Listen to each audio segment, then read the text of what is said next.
So the last time I attended any meeting, it was a circuit assembly. I listened to what was being said. They condemn R-rated movies. They condemn materialism. They condemn going to college. I walk out in the parking lot, what do I see? Not mine, but well, the other brand new car sitting there next to my beater. I knew I had lived with lots of families when I was single, and then once I was divorced, my son and I lived with various families at times. I knew that on the way home, elder dad was they were going to stop at Blockbuster, the kids are going to get Disney, and dad is going to get an R-rated movie. I know that and dad's going to sit there and bring a half a bottle of whiskey. So I knew that that's what the reality of that was. That was the last time I went to any meeting at all. I realized that I could either stay in the religion and remain depressed, anxious, crazy, I don't like that word anymore, but I used to use it a lot. Or I could leave and continue to improve my life, grow and evolve. My son, who was about 16 at the time, asked a couple of very innocent questions. Now, he's a person with high-functioning autism. He never gave a talk. He never spoke at the door. I'm very, very happy I didn't try to beat him into that.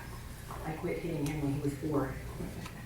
When I saw a woman at the park beating on one of her kids for hitting his brother and saying, don't hit, don't hit, I realized, I'm not going to spank my kid anymore. When I first moved to San Diego in '74, somebody had a brand new 6-week baby. Everybody was praising her for spanking a 6-week-old baby for crying in the meetings. Now, if I was present for that, I would have to make a call to someone about that. So, he asked me 2 things. Why can't I grow my hair long? We were both Beatles fans. I had resurrected that somewhere along the line. And why do the brothers keep saying the new system will be here soon when it's not? And I started giving him the rhetoric. And then I stopped myself. I went, I don't know, there's no scripture that says you can't grow your hair long. I don't care, grow your hair long. He break down his. But eventually, he's 6'4". So, in the meantime, I was online. This was the summer right before I went to my last circuit assembly. And does everybody know what a BBS was online? A very primitive chat room, I guess you would call it. Bulletin board system. And so there were 2. And I was in on the beginning of this one, and this one's still around. AJWR. Anybody heard of it? Mm-hmm. Associated Jehovah's Witnesses for Reform. Oh. So yeah. Is that the blood? Yeah. So it's supposedly an underground elder from Australia who's never been caught, and their big issues are shunning and the blood issue. Yeah. So, but I was in on the very beginning of that one. I dubbed myself the thinker because I was beginning to think and get educated. The other one was called Philea, and I met a lot of people on there that were already out. Met a man who's 5th generation, who I ended up sending all my literature to because he did lots of research and I didn't want the literature anymore. And in just a few short weeks, I went from defending the religion to calling it a cult. I met people on there who were studying with the witnesses as well. Young women who would try to tell me, they didn't teach you this or that, but I would bring it up and I go, don't tell me what they taught. I would door to door 100 hours a month teaching what they taught. Yeah. And so then it began to dawn on me, this is how it works. Because when I was in, the bad guys were the people who didn't go along with the name change in 1931. And when I lived in Indiana, we actually had a group of what were called the Dawnites. Yes. The early witnesses. Right. And when we go by their houses, it's like, don't knock on their door, they don't listen anyway, And so I began to realize this is how it went. That they get new people, they teach them the new stuff, and then they badmouth people who, no, wait, that's not what you used to teach. Right? So I learned real quickly. Also, I met a man from, I believe he was from Finland, from a big family who they'd all been in Bethel, wherever that is in Europe. And he'd been out for many years, and he was just full of hate and anger. And I decided that I would not get stuck there. I decided I would let myself have my feelings, but I would not let myself get stuck in anger and regret. Because this guy, he was spending as much time trying to get people out of it as he used to spend trying to get people in it. So, all this was going on, and this word cult kept coming up, and I was like, it was jarring to me to think about this and to see it this way. Because I'm telling you, I was as faithful as they come. And so that term, can a fish see water, it just really, wow, I've been in a cult. For days I walked around, I can't believe it, I've been in a cult. I didn't know I was in a cult, I've been in a cult. Because I believe what they told me was a cult, based on what they said, and nothing else. But then when I read that 8 criteria, it's like, well, this is what a cult is, and I've been in one. So I was devastated, but that phrase personal integrity kept coming up in my mind. The first time that came up in my mind, I can't keep personal integrity. I was sitting in on a Bible study when I was visiting out here, and it hit me, I don't believe this anymore. I was like, what? What did I say? I don't believe this anymore. And then it became all about keeping personal integrity. I can't keep personal integrity and go door to door and go to these meetings and teach other people this stuff I don't believe anymore. I had read the book Codependent No More. For a while I worked at Price Club before it was Costco down in San Diego. And that book came across. I'm like, oh, what's that? I read that book. It's like, well, how codependent and controlling can I be? I'm standing on somebody's doorstep. I'm going to tell them they don't believe like me, they're going to die at Armageddon, because we actually used to say that to people. Now they don't. How more codependent or controlling can you be? That hit me. So there were little things along the way. So I knew that I was going to leave. I knew what it would mean. I knew that I had an offer from a woman, the one person who did support me. She was a school teacher. She was offering me a free place to live in San Diego, to come back here and do my master's degree. That went out the window, of course. So I wrote, after a few months, I wrote a short letter. Dear brothers, I don't want to be known as a Jehovah's Witness anymore. Please don't call me. So of course they did. One of them on either line, right? Do you know how serious this is? We just have to make sure you know how serious this is. I said, yes, I do, and I asked you not to call me by. So about this time I met David, who had been in this other group called The Rock. He used similar language to me. Sometimes I would say, that's in the Watchtower. Where'd that come from? He said, well, his group leader had used literature from all religions and kind of mushed it all together. I said, well, I was in the only true religion cult. How could you be in the only true religion cult? so this was something that became very, very healing for me. As I met people who had zealous experiences like this in the Catholic Church, for instance. I met somebody in my master's program. She'd been raised in a very strong, strict Catholic church, and they thought they had no true religion, just like I did. And so that was very, very eye-opening for me, that I'm not the only one. When you go through trauma, you think you're the only one. Yes. You think that nobody else has gone through this. It's a very isolating experience, whatever kind of trauma it is. And when you realize you've been in a cult, it's a trauma, believe me.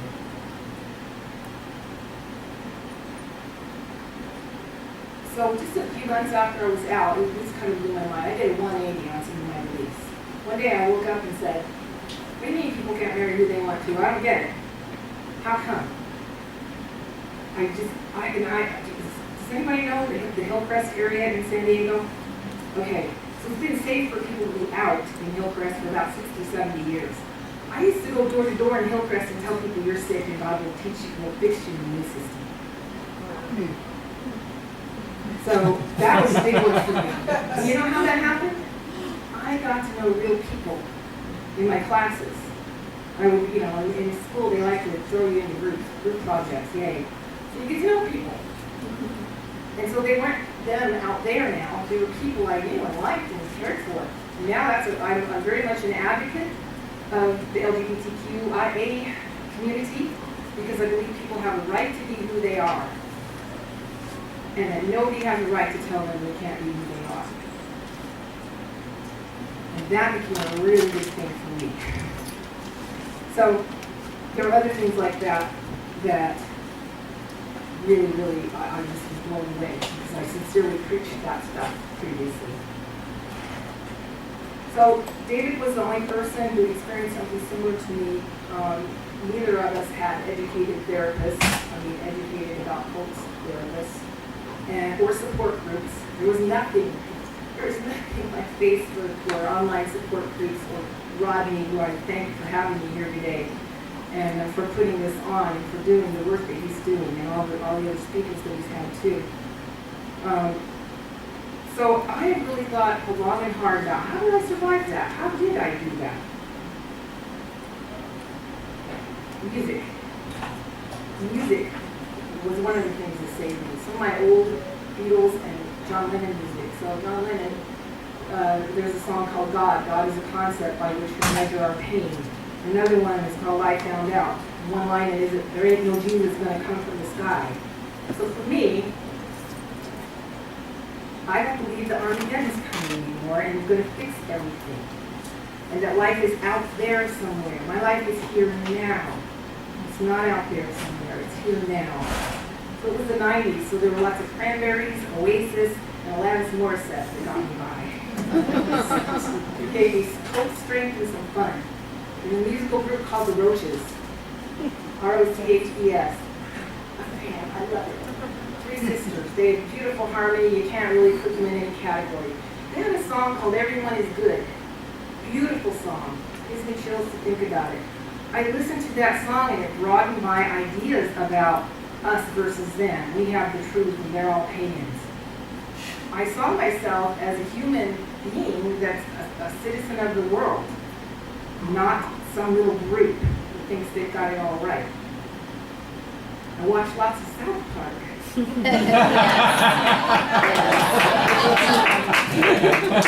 can only watch a couple ones about little Christmas characters in the world. I'm telling you, Mr. I hate you. But being irreverent was very, very helpful for me. I learned to say that afterward, and I said it a lot.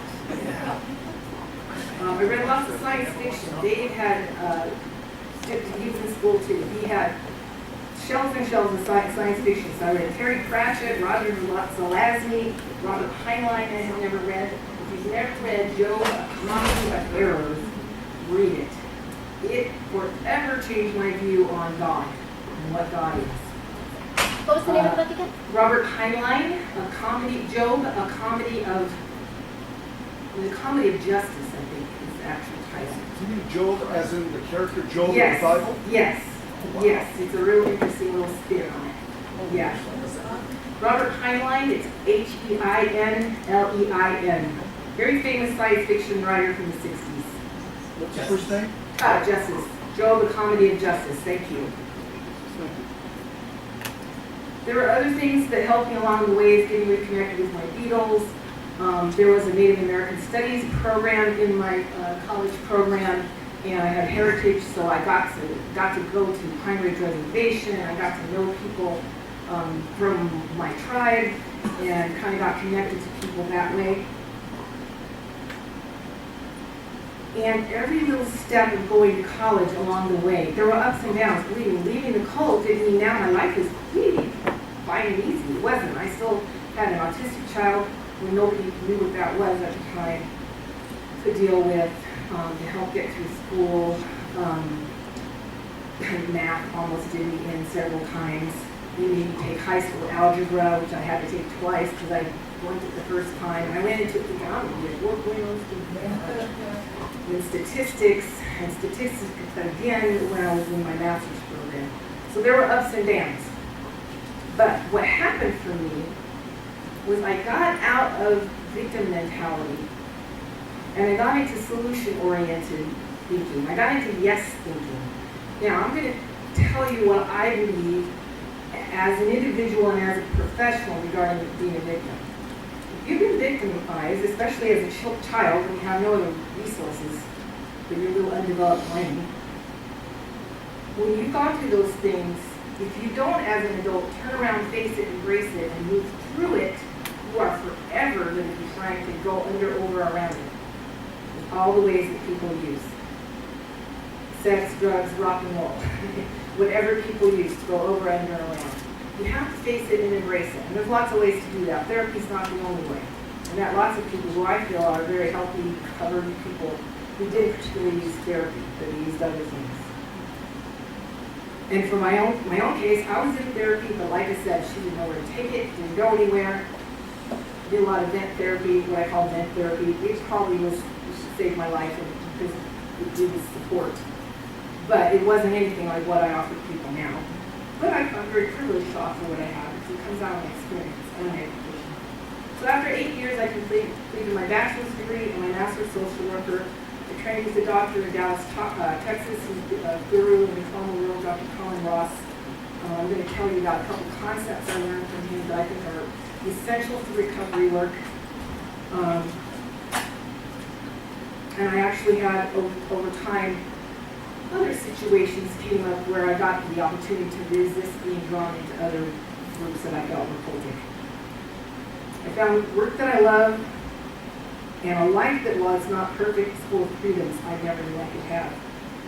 At certain points on this journey, I made decisions about how I would respond to life's ongoing events. It started with meeting that man online and deciding not to get stuck in anger and regret. It's not about not having it. It's not getting stuck there. So now I'm going to talk to you a little bit about some of the things I've learned from working with my clients. I work not just with SJWs, although I get a lot. It's very common for me to get a call from a potential client and they're telling me a little bit about themselves, and I'll say, do you mind if I ask what group you were in? And they'll say, well, most people don't think it's a cult. And I go, oh, well, what is it? I was a Jehovah's Witness. I'm like, oh, me too. And that's nice for them. But I've worked with, I have gotten lots of calls from people from Scientology, but they don't tend to show up. They're very much in fear for their lives. I heard some similar things about witnesses before I left. Some pretty awful things that not quite on the scale as what we see with the Iranian show on Scientology. But anyway, big groups, little groups. I've had people from that. I've heard this group Nexum. Yeah. I've had some people from that group, and people are pretty high up that they truly, sincerely say they didn't know what was going on. So that can happen. So usually if people aren't familiar with this, when I work with people on ethical issues, we go through each of these, and I have people go through each one and write out their own examples, journal their own examples, so they can see how they would have lived this. When there's a whole matter of undue influence, it's like I certainly know that I was under the influence of getting into this religion. So who joins? There's a bunch of sickies. Well, it seems that it's often people who are under stress, but really anybody from any walk of life can be pulled into groups like this. Some of the research I read early on said people often come from dysfunctional alcoholic families, there's trauma, there's dissociative disorders, and so on and so forth. And that I have found to be the case for a lot of people, but not all. I have met with people, many people with double witnesses I work with have grown up in it. And they have a very different experience than what I did, joining voluntarily at 17 years old. When I was a young witness, and I would meet people who grew up in it, and I would hear some of the things they expressed, and they didn't seem quite as zealous as I was very critical of that. But now I'm like, good for them. I hope they lived through having that double life, and they finally got free somehow. So how do these groups attract people? They use outright deception, manipulation, gaslighting, intimidation, imposing. The whole matter in many of these groups, especially the religious ones, the fact that they're patriarchal. And I can't watch this show, but if anybody's watched The Handmaid's Tale, okay, well, good for you. If you are suicidal, please call me. I like Elizabeth Moss, although I learned that she's a psychologist, and it's like, oh, you really have to be departmentalized to do that part. So I have tried to watch that show. I can't. I have the trailer embedded in my presentation for therapists, and I can hardly watch it. But there's a lot of imposition going on through patriarchy there, let's say. Isolation, love bombing. Some groups use outright deprivation. We have recruitment weekends, hire prisoners and movies. Some of the groups do that kind of stuff.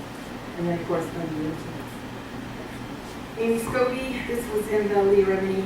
This just really struck me. She was like on second in command or whatever. She's actually testified against the leaders of Scientology. She said, you start rationalizing, because they were talking about David Miscavige beating people up at meetings.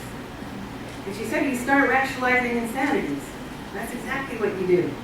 And I look back on the fact that I wouldn't let my infant son die That is insanity Yes. that I was rationalizing. Yes. So, I'm sure everyone knows how to cook a frog, right?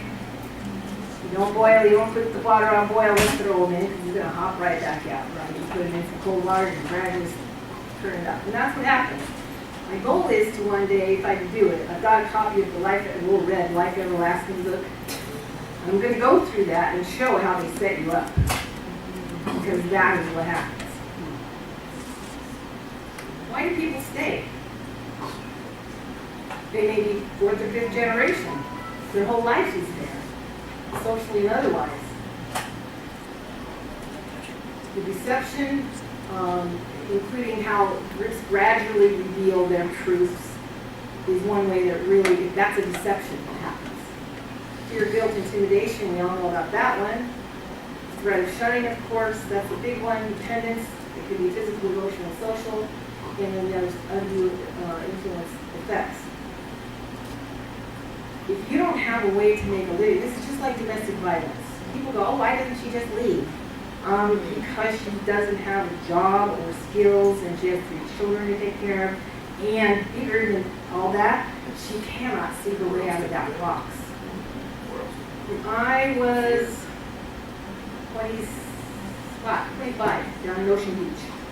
I lived across from Kingdom Hall. There are 2 thriving congregations in Kingdom Hall, Ocean Beach and Point Loma.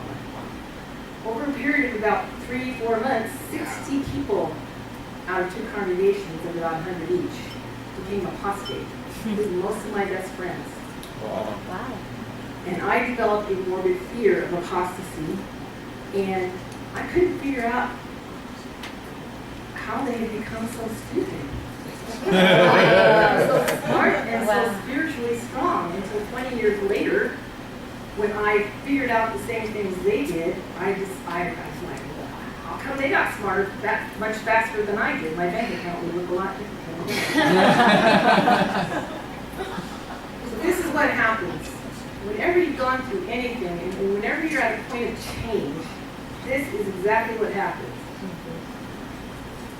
When the pain of remaining the same, the day came when the pain of remaining the same was greater than the risk to grow. It's scary to change.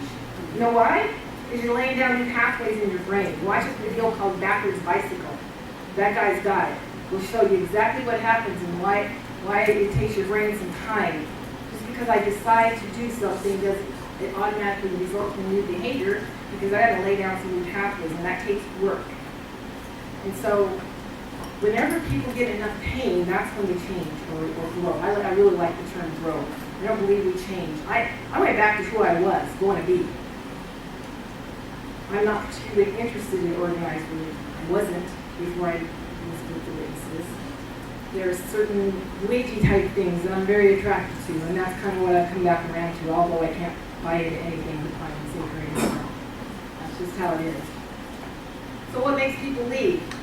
Well, there's that cognitive dissonance. There's that my experience is conflicting with their teachings. And when you get that flipped and start valuing your experience, you start listening to yourself. And that leads you to start questioning things. Sometimes it's people get disfellowshipped or excommunicated. Others fade away. A lot of those folks do that, again, because they have loved ones still in it that they don't want to lose. Sometimes in some groups, they're out of money. When I learned about how much money it costs to keep moving up in Scientology, I was, wow, I would have never made it there. Burnout. People get overworked. You know, the Watchtower Society likes to say, oh, they just didn't want to go door to door and preach God's good news anymore. Well, no. Isn't there a scripture that says promises made, not kept, make the heart sick? Well, promises, yeah. Whatever, I'm proud that I can't remember. So those are the reasons that people leave. You may have others. Again, this is the quote that meant so much to me. If I wasn't going to be there with them anymore. So what's the result for some people? Some people develop post-traumatic stress disorder, what we now call complex post-traumatic stress. That's when you grow up in an environment that's just not safe. And there's lots of what we call little t traumas. you can't trust, you don't have any security, you might not have enough food, or you might have food, but you might get beaten every time you put a fork of food in your mouth, whatever it is. Those are the little T traumas. The big ones are the things that I say are the headlines that as a social worker I might have to make a report, or a car crash, or a sexual assault, physical assault, those kinds of things. So people develop sometimes conditions. I like conditions. I do not use the term mental illness. I don't think people are ill. I think people are emotionally wounded. And I believe everyone has the capacity to move forward and find their best life, whatever that is for them. For me, it was going to college. Having the studies that I had, and I made myself write papers that made me kind of work through my own issues. That was it for me. That's not it for everyone. That's not what everyone wants to do. But you find what it is for you, and you go for that. So what are some of the struggles that you all have? Where do we begin? What if they're right? That's when I hear a lot when people aren't completely convicted about leaving. My deal is I don't care if they're right. I'll die at Armageddon. I'm going to live my life now. I'm not going to keep giving my life away to something that doesn't give me happiness. So there's that Armageddon angst. So it took me a few years that, like now, there are a lot of bad things going on in the world, aren't there? A lot of disturbing things, a lot of injustice. If you couldn't tell, I'm kind of not a conservative person. I'm a little bit of a lefty. So I'm especially disturbed by all the injustice that I see going on.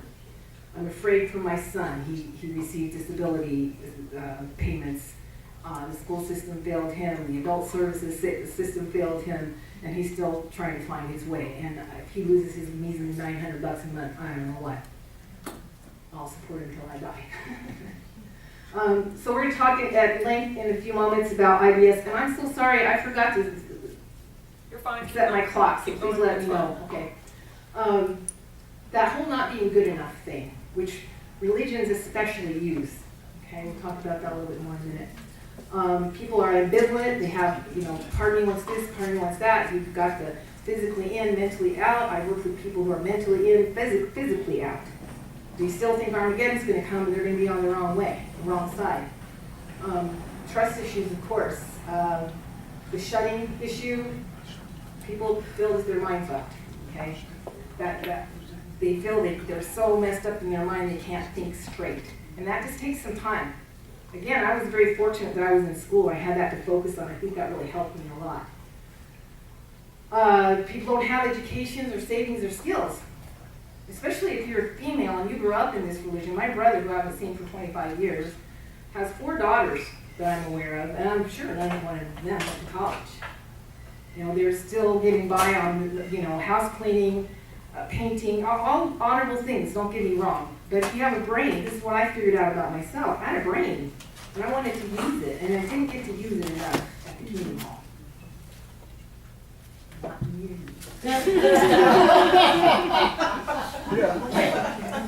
And fear of worldly authority sometimes pulls people back. I got a lot of help. I quit my job at a grocery store. This is back at a time when you could do this. I found a book at the library. And this woman had outlined for each state what each state allowed you to do in order to go to college and where you could get money and so forth. I had never used welfare or anything like that until I went to divorce in the reality setting. And I learned to take everything I could get. And I learned to go wait in line for 6 hours one winter because I heard I could get my heating subsidized. And heating was $300-400 a month in Iowa, okay? And a moderate winter, I don't know what it is now. So people have fears and they don't know. You know what churches have? Churches have departments where they help people get hooked up with things if they need help, right? Not the witnesses. I was totally in the dark about that stuff, so I used everything I could. Now I'm a tax-paying citizen, and I pay it forward. So I took everything that I could get, but people have fear of the worldly authorities, and they won't go get those things sometimes. So I am a proponent of what we call trauma-informed care in the psychological world and in many other places as well. I'm going to tell you what that means. The purely medical model says, tell me your symptoms, check, check, check, check, and here's some drugs. Okay? The trauma model, trauma-informed model, says, what have you experienced? And how have those things affected you? And how has your resilience helped you survive? So it's many faceted. The medical model is what's wrong with you. Trauma-informed is what's happened to you. So this is my definition. It's a way of thinking or perspective based on compassion and recognition that all humans experience trauma. Trauma-informed thinkers recognize that all humans possess strengths and as survivors have demonstrated courage with resiliency. Victimization is acknowledged and validated that individuals' assets are utilized in the empowerment process. Essentially, it's about working with an understanding of who the person is, what they're coping with, and where they're coming from. I love the dog whisperer, Caesar. I love that guy. I use his DVDs in my therapy because he's such a great therapist. And he's all about, and say the same with the horse whisperer, you're all about getting to know those creatures and working with how they work. So my work is about meeting people where they are, working with them, not imposing my theories other than the trauma thing, which I'm very much out loud about. People who don't want to see things that way aren't attracted to come see me, because a couple of years ago, I finally said, hey, why don't I have this on my website? And there were reasons for that. I had gone through some things professionally that made me have to hide what I was doing, and I decided to quit hiding, and boom, my business just grew. So there are 5 primary principles of trauma-informed care. They involve having safety, physical and emotional safety, trustworthiness, and transparency, not only in therapy work, but in any place where people go to get services, whether it's mental health services, medical services, policing services, judicial services, teaching schools. Schools are instigating the use of this philosophy now. They're not expelling kids anymore. They're using conflict resolution and various things to help kids, because kids are stressed and they're going through traumas at home and they can't go to school and then learn if somebody doesn't help them with that. That's why we see things like meditation and yoga being taught in schools. Choice, people have choice. I always tell people it's not mandatory. You're paying me for my time and you're using your energy to come here to see me. You have a choice to do what I asked you to do or not. Collaboration, mutuality, partnership, and leveling of power differences. There's lots of power differentiation in these different systems. I do not approach my work as, I'm the learned, intelligent, educated therapist and you're sick and I'm going to fix you. I share my story with people sometimes, parts of it, if I think it's going to help them. It's not my therapy. I don't talk about my feelings. It's their therapy. And empowerment, that is the biggest thing. Because I stand here before you. Do you think I'm an empowered person? I feel like I'm an empowered person. I lived 26 years as a little submissive, I'm just a woman. That's not who I really was, ever, really. And so that was suppressed and I didn't even know it. One of my first classes in college were required writing classes, a teacher my age. And for the first time, I wrote a paper that I expressed an opinion. We had to read somebody else's writing and then write an answer to it. And I had read a story of a woman criticizing homeless people for panhandling. And it was called Why I Don't Spare Change. And so I did a lot of research on homelessness and I answered that the other way around. And my teacher put it up on a screen as the best paper for that time, for that assignment. And I'm telling you, it blew my mind away. And what he wrote on my paper was, you have a voice. My gecko, I did at the 25th year anniversary of my suicide attempt. Because the gecko is the only reptile with a voice. It has a little bark. And I had been wearing geckos for years and didn't know that. So I'm going to go real quickly through these next 2 points. In about 5 minutes. Okay. So these are 2 concepts I use in my work. Internalized blame of self or shame. I'm going to go real quickly through this. Say Mary's 4 or 5 years old and she hears her parents fighting. And she hears Daddy yell at Mommy, you're home with her all day, but her room is so messy. And then she comes home one day, Mommy says, Daddy's not going to live with us anymore. What does she think? Because her room is messy, it's her fault. We all do this. There are reasons why we do this. We don't have anything but our undeveloped little brain and our what we call egocentric thinking when we're kids. And so kids say cute things like, it's raining because I'm sad. Because they think they cause everything in their world to happen. So if somebody's hitting you and they're saying, I'm hitting you because you're a brat, that reinforces that. If a religion tells you you're a sinner and you need redemption, you're not good enough. I would go to the assemblies when I was a regular pioneer doing 100 hours a month. And I would sit there with a baby on my lap, writing out how I could be a missionary or a special pioneer. Never ever good enough, never enough. And so this defense helps us as children, but it gets in the way as adults. And when you've been in a cultish group, it can stick with you. And so this is one of the major concepts I use to help people understand and help people shed that shame. Because shame is about I'm bad, I'm wrong, and that's what this is all about. So let's see. The next one is, I call it ambivalent attachment. Well, I don't just call it ambivalent attachment. This comes when the child is given love and affection sometimes and other bad things at other times. So you get this push-pull thing. I hate you, don't leave me. I love you, now go away. That kind of stuff. Right? There's a famous book, I Hate You, Don't Leave Me. My deal was, I hate you, now go away. When I got married, I started having migraine headaches for weeks. And years later, I realized it's because, family wasn't a very happy place for me to be. But then I got married and I had my own family. I don't want to be in a family. Families aren't fun places to be. To me, Jehovah was always the policeman that loved me, but he was always waiting to get me. Because what does the society say? Questions from readers. Every single little detail of your life, including what kind of sex you can have with your husband. Yeah. And I realized years later, that's just, it's death-oriented. It makes you be focused on death. So this ambivalent attachment, we can be ambivalently attached to ourselves, we can be ambivalently attached to a religion, to our family, to our job, to our education.